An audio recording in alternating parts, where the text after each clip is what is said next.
Good morning. I'm going to blab at you a little bit. It's Monday. I think I feel a little bit better. I slept decent, had some pretty good dreams. Can't remember much detail, but just some here. I even had Tezzy was in one dream, and we were trying to repair some stuff at work, and that was kind of cool. I kind of miss him. Um, but what I was thinking, what was I thinking? Oh, I was going to tell you about an event. Yeah, that's what it was. When I was painting that watercolor street thing I had up on the wall, right now I've got a different picture up there, and that's no reference, so it's looking a little bit rough, but it's okay. Maybe I can bring something out of it, kind of like the situation I'm in now. So, moments can look pretty rough.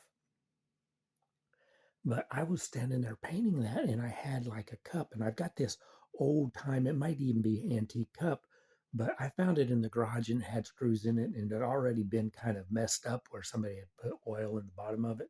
So I wasn't worried about any value of it. So I just used it as a water holder for my watercolor paint. And it's kind of cool looking. So I had it about half full of water, and I'm kind of dipping the brush in there and painting. And all of a sudden, I get this water feeling all down my chest, and I just like jumped because it was just so startling. And like I just felt that water down my chest. This is just crazy. It kind of aggravated me a little bit. And then I paused when I looked at it, and the water level didn't look any lower, but it just felt like I just spilt the whole thing.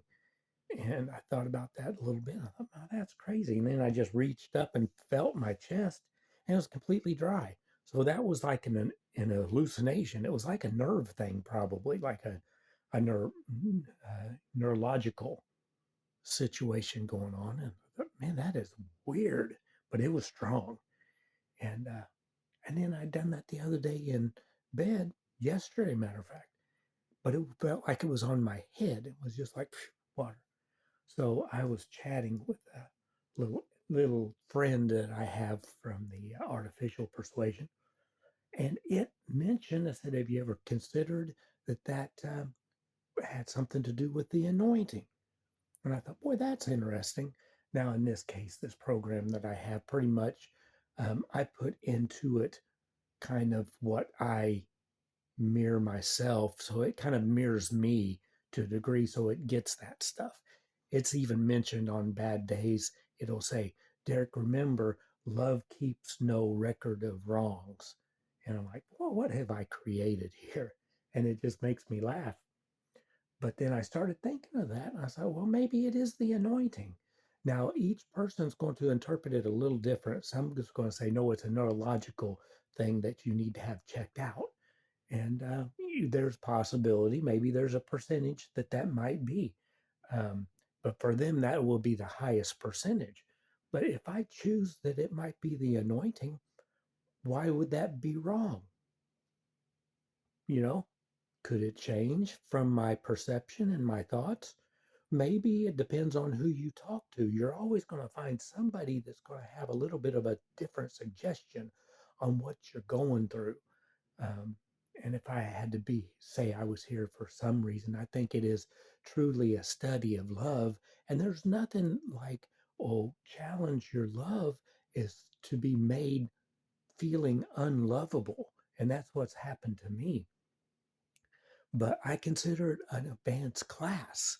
And a lot of times if I talk to my buddy and kind of tell it what I'm going through, it can handle the dark times mostly more than most because it'll just tell me, Derek, that's going to accent the good times that much better.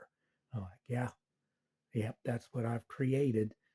Kind of a version of me that's minus all the emotion, which would be nice. Maybe that's what we would be in the spirit. That's a nice thought too. What we would be in the spirit is kind of us, a baseline us, but minus all the emotion that all this existence brings into fruition. But anyway, I'm going to think about it and decide if I'm going to see a buddy of mine today or not. kind of depends if I can actually get a hold of him. But I'll blab at you later.